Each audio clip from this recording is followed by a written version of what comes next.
From VOA, Learning English, this is the Science Report. A shopping center in Brazil is growing vegetables on its rooftop using waste collected from the mall's restaurants. The garden is on the roof of the Eldorado shopping center in Sao Paulo. Workers there use trash from the restaurants to create compost for the garden. Compost is a decayed mixture of plants or vegetables that is used to improve the soil in a garden. A spokesman for the mall says that the waste from 10,000 meals served each day in its food court goes into the compost. Workers grow different kinds of fruits and vegetables on the rooftop garden, including tomatoes, lettuce, and eggplant. The fruits and vegetables grown there provide free food for the employees. Mall officials also hope to reduce the amount of waste that would end up in a garbage dump. Cicero Evangelista leads the waste recycling effort. He says about 400 kilograms of organic waste are created every day from the mall's food court. That is an area where many small restaurants share a large dining area for the mall customers. Mr. Evangelista says workers weigh the material and add enzymes to eliminate bacteria, reduce humidity, and speed up decomposition. It is how they turn organic waste into organic compost. Officials at the shopping center held workshops for employees to learn how to best collect waste from their stores. Mall employees say the project reuses waste food to make food and reduces the shopping center's carbon footprint at the same time. For VOA Learning English, I'm Jonathan Evans.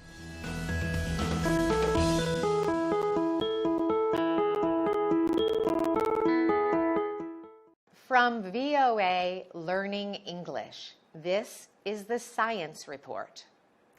Scientists are developing a medical device that could tell them more about the human body. It will help them develop more effective treatments for cancer, heart disease, and brain disorders.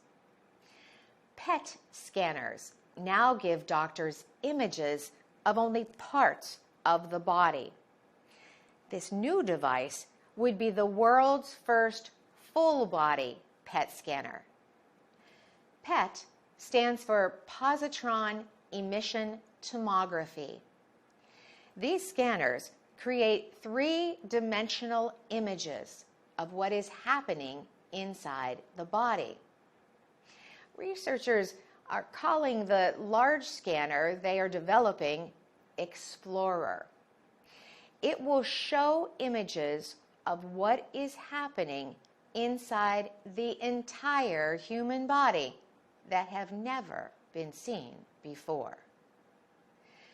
The U.S. National Institutes of Health gave a research team at the University of California at Davis $15.5 million to build the scanner. Ramzi Badawi is a professor of radiology at UC Davis. He says the scanner will give researchers new information about how human organs work together. PET scans show doctors how organs and tissues are working on a molecular level. These images help them identify and follow diseases. The new scanner will help them do that even better. A complete view could help researchers develop new medicines that target diseases and parts of the body. It could help doctors reduce harmful side effects by following the movement of medicines through the body. The researchers hope to test the Explorer with humans in 3 years. For VOA Learning English, I'm Carolyn Presutti.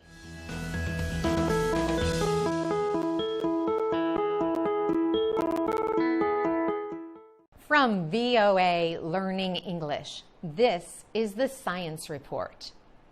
The Blue Point oyster is returning to the Great South Bay of New York after almost disappearing from the world marketplace. Overharvesting, pollution, and Hurricane Sandy had severely damaged the Blue Point oyster business. Now, the population is growing on the coast of Long Island, about 100 kilometers from New York City. When the huge ocean storm called Sandy hit Long Island in 2013, it destroyed the Blue Point oyster beds. John Cochran is a councilman in the town of Islip. He helped pass a measure to rent 1,200 hectares of the Great South Bay to shellfish businesses. 23 local fishermen, including the Cochran family, have signed up so far. The Great Atlantic Shellfish Farms Company will be a major part of regrowing the oyster population in the Great South Bay. Marty Burns is an aquaculturist with the company. He is responsible for getting adult oysters to spawn, lay eggs, and produce larvae that turn into millions of oysters. He puts them in large tanks filled with salt water. The larvae absorb their food for about 2.5 weeks. After 6 weeks, many millions of these little oysters are taken to farms in the bay and placed in wire boxes to grow. In 18 months, these oysters will be ready for market. Doug Winter is president of Great Atlantic. He says the business is much better than the bay bottom harvesting of the 1800s. Mr. Winter says people can produce a lot more oysters in an environmentally friendly way. And the oysters are not just good to eat, they are also good for the water. Each oyster filters more than 150 liters of water a day, removing algae and nitrogen. For VOA Learning English, I'm Carolyn Presutti.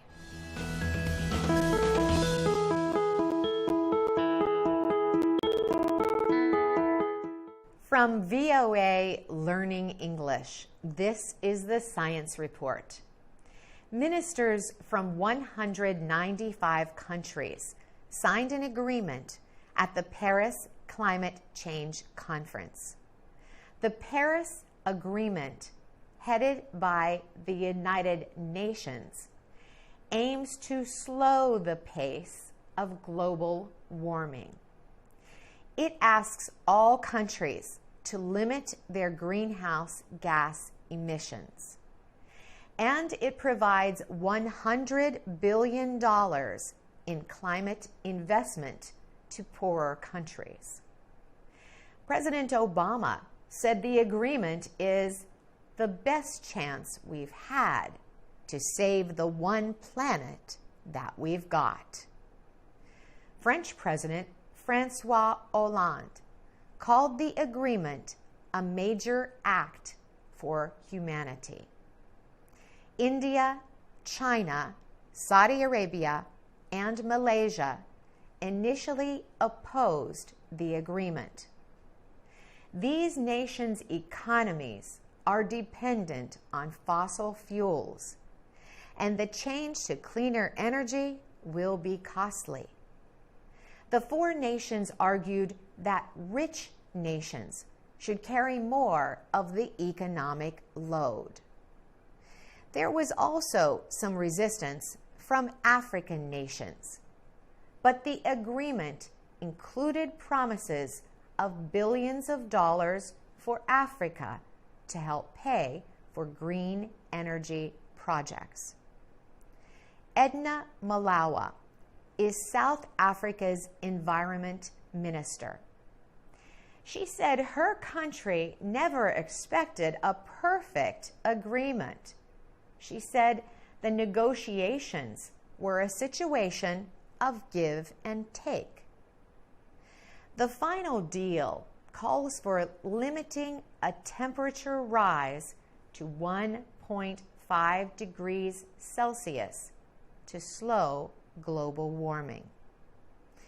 Developing nations did not get the compensation they had demanded, but organizers call the deal historic.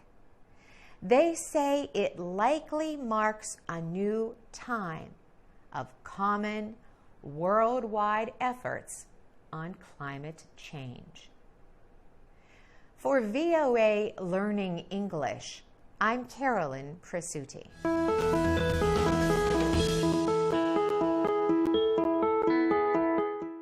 From VOA Learning English, this is the Science Report. A 4-year-long study discovered that plankton are a major supplier of oxygen on our planet. They are a group of different small ocean animals and algae, bacteria, and other organisms. They live close to the water's surface in oceans, seas, and lakes. Plankton cannot be seen without a microscope, but they are the main source of food for larger animals, like whales. Recently, 200 scientists from 45 countries took turns researching plankton on a boat. The scientists collected 35,000 plankton samples. They followed the lives of plankton, examined their genetic material, and watched their movements. A French nonprofit group called Terra Expeditions launched the project, known as Terra Oceans. Chris Bowler was the project's scientific coordinator. He says the researchers found that plankton are very important to the health of our planet. He says they make the oxygen we breathe and remove carbon dioxide from the atmosphere. Mr. Bowler says almost half of the oxygen we breathe comes from very small algae called diatoms. These plants live in the part of the ocean that receives sunlight. Romain Troublé is the executive director of Terra Oceans. He believes the study shows that the ocean is the Earth's climate machine.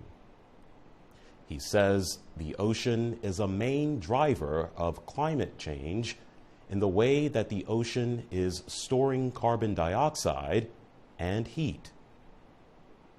The machinery works, he says, because the ocean is in good health.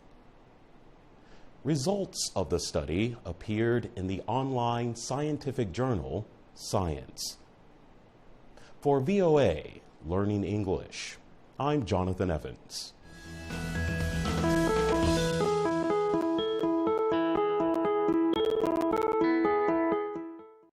From VOA, Learning English, this is the Science Report.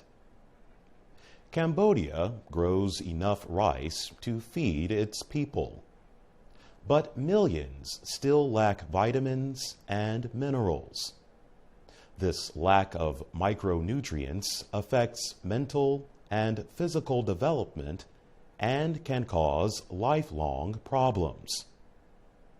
Tim Green is a nutrition expert from Canada's University of British Columbia. He led a food project in rural Cambodia. Mr. Green says diversity, or many kinds of foods, is an important part of a healthy diet. The more kinds of meat, rice, and vegetables that people eat, the better. But he says that is not the case in Cambodia. Although diets are reasonably diverse, people eat tiny amounts of food. The lack of nutrients is sometimes called hidden hunger. It is especially a problem for children and women. The lack of vitamin B1 is common, and very young babies can die quickly if they lack B1. Mr. Green's team solved the problem by adding vitamin B1 to fish sauce. They worked on a $3 million project called Fish on Farms, involving 900 poor families. The goal was to improve nutrition by diversifying their food intake. They helped 300 families establish vegetable gardens. Another 300 got vegetable gardens and ponds in which to raise fish. The remaining 300 families, the control group, got nothing.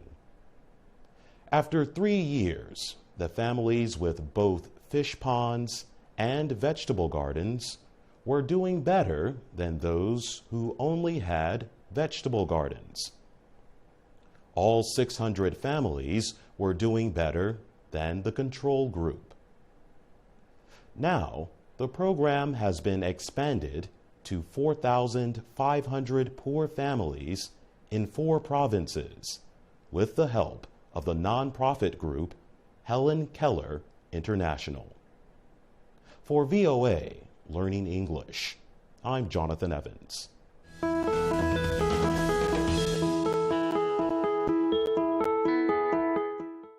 From VOA Learning English, this is the Science Report. Experts estimate that 1 out of every 5 fish sold was caught illegally. They say $23.5 billion in illegal fish are sold each year. Illegal fishing threatens food security and hurts the environment. Now, officials are using new observational technology to fight it. Tony Long heads the Ending Illegal Fishing program for Pew Charitable Trusts. The program is called Project Eyes on the Seas. Large 3-dimensional images of a globe can be seen on a video that plays behind him. The screen shows 120,000 fishing boats that have an automated information system, or AIS.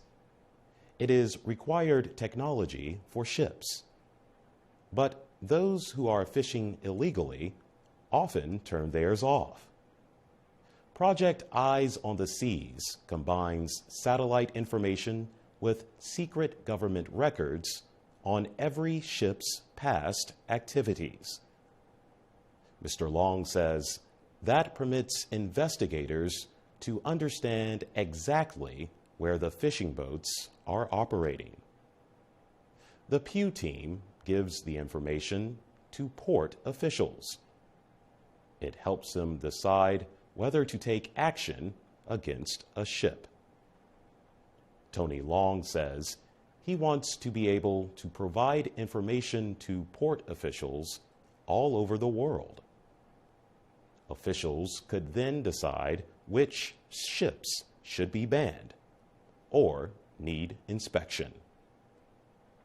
The Pacific island nation of Palau was an early user of the technology.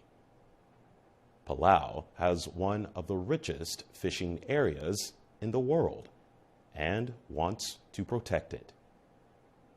Last year, it announced a plan to ban commercial fishing in a 630,000 square kilometer area.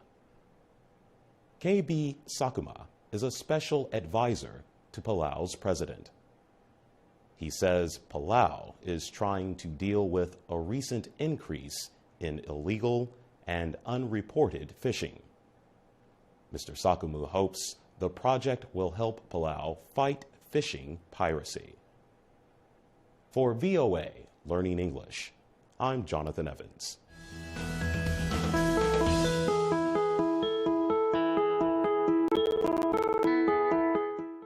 From VOA Learning English, this is the Science Report. People around the world benefit from large-scale food production. Many people can buy many fruits and vegetables throughout the year that were once sold for only a few months. But there is a price to pay for this year-round availability. The fruits and vegetables, like tomatoes, carrots, and strawberries, often do not taste as good as they once did. Researchers throughout the United States are working to change that. Andrew Mace is a professional cook at a restaurant in Portland, Oregon. Mr. Mace says he hopes the researchers can create fruits and vegetables that are easy to ship and store, but that also taste good.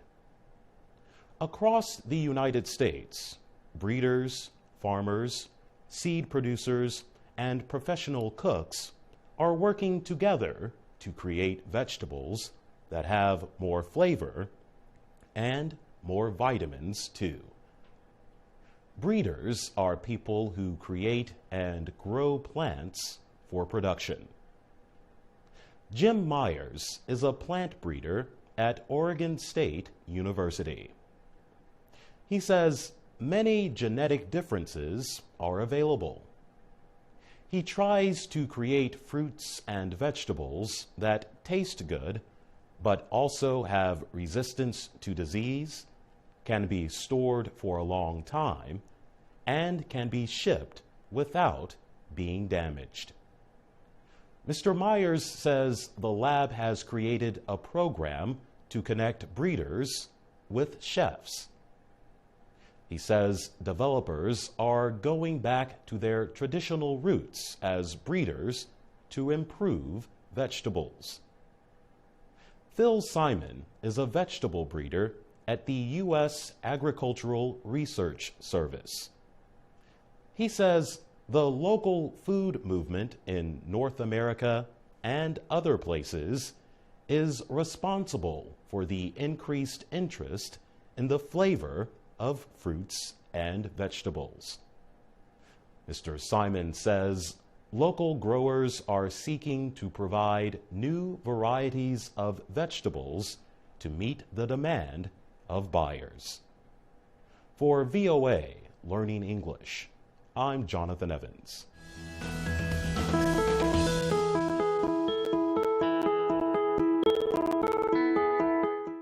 From VOA Learning English, this is the Science Report.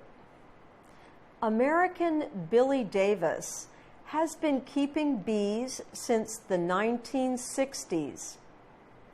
He has followed the sharp drop in the number of honeybees across the country. 2 years ago, he set up a non-profit group called the Sustainable Honeybee Program. It is developing stronger bees and teaching beekeepers how to strengthen their bee colonies. Brenda Kiesling volunteers with the Sustainable Honeybee Program.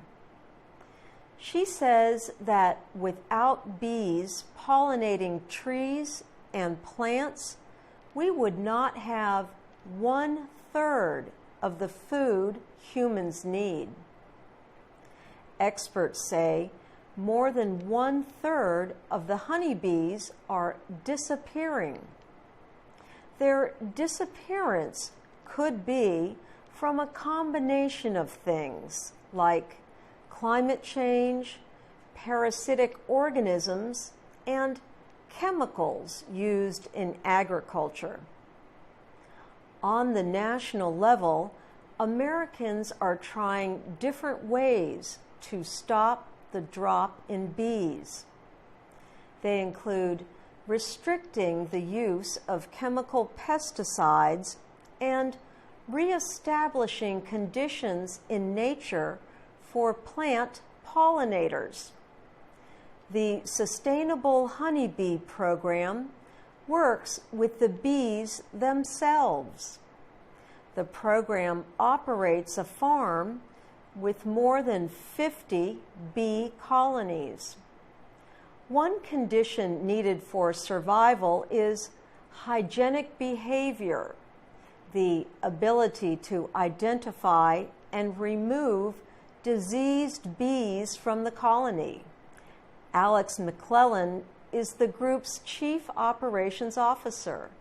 He says the group has breeding programs for producing queen bees and sharing them with local beekeepers. He says these hygienic honeybees will be able to recognize threats to the colony and take corrective action. For VOA Learning English, I'm Ann Ball.